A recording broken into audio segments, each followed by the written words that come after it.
Via libera all'uso della cannabis a scopi terapeutici. La Corte Costituzionale ha bocciato il ricorso presentato dal Governo e dice sì alla legge voluta dalla Regione Veneto per le cure palliative.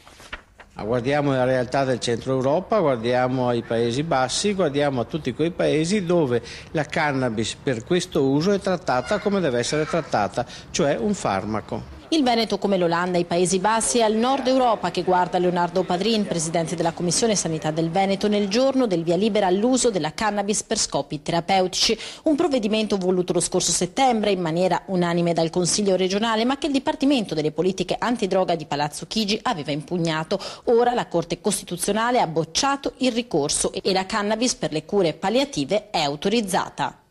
Ma nella pratica la cannabis come e dove verrà usata? Verrà usata in tutte le USL nei centri di cure palliative che sono stati istituiti col piano sociosanitario. Quindi nella pratica come funziona? Sarà un farmaco? Sarà un farmaco che verrà somministrato a coloro che avranno una prescrizione del medico di base per utilizzarlo. Stiamo parlando di terapia del dolore. Parliamo di terapia del dolore di persone che altrimenti soffrirebbero senza questo farmaco.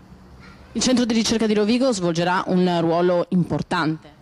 Ma questo è un po' un paradosso, perché il centro sperimentale di Rovigo è un pezzo del Ministero della Sanità. Noi con la legge pensavamo che poteva essere un riferimento per noi e non sappiamo se lo sarà, comunque è presente nella nostra regione.